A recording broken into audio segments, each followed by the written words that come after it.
A man by the name of Notch had an idea. A cave game, a sandbox seemingly endless, an adventure that had everyone saying, just one more block. This man, that game, those blocks have brought all of you here to celebrate what has become Minecraft. It began as a simple idea. Sorry, but you should use the old logo because it's a bit more evolvey, I guess. Right, fine. The game had a randomly generated world filled with grass, dirt, and an awful lot of stone.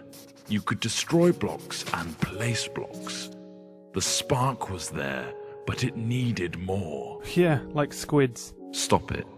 Shortly after, more things appeared, like trees, water, clouds. Lava. Yes, lava. The world looked a little more natural. This was the creative mode in single player, but something was missing. TNT. No other people. Tests began with a multiplayer version. People could now play together.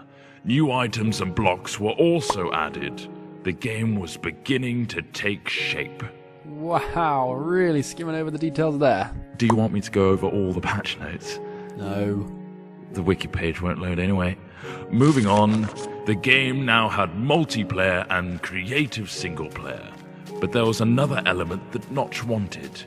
Survival. Work began on making the game more challenging. Zombies and skeletons were put in, but they could not attack. Sheep and pigs were added too. Whoa. Notch also fluffed the coding of the pig and it turned into a creeper. At this stage, this version of the game was labeled Classic. Classic. Brilliant. Then from Classic came the in-dev version. What on earth does that mean? No idea, not important. Dynamic lighting was put in, a new sound engine, and more importantly, crafting was introduced. Then came InfDev. Sorry, what? InfDev introduced a big feature to the world, infinite terrain. No longer was the player constrained to a square world, but now it stretched endlessly.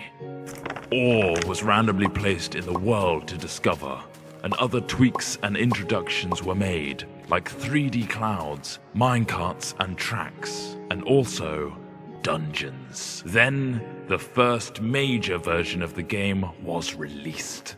Not like released, but just available? Yeah, pretty much. Fridays became Secret Fridays, where random things were added. The first being redstone, which allowed complex circuitry to be created. What, like that thing? No, that's ridiculous. Snow worlds were added, so were boats and cows, along with a whole host of new items. Oh, and slimes. Those bloody hopping things. Then, in Alpha, the survival mode was brought to multiplayer for the first time. This allowed for players to battle monsters and survive the night together. Or just go around gathering creepers and then have them explode on your mate's house? The next big patch came on Halloween of 2010 and introduced the Nether. This threatening place was full of zombie pigmen and the eerie cries of the ghast. Not to mention a considerable amount of lava. The game hit beta. Ta-da! Lots of new things were added in beta, like dispensers, note blocks, cake, redstone repeaters, and beds. The lighting also got a smooth upgrade. Wolves were now on the prowl, and you could tame one as a pet with a stash of bones. Weather was introduced, including snow, lightning storms, and rain. Oh, look how cute that wolf is shaking off the rain. Aw. We finally found ourselves in 1.6 with the introduction of maps. A new way to navigate the endless blocks of Minecraftia.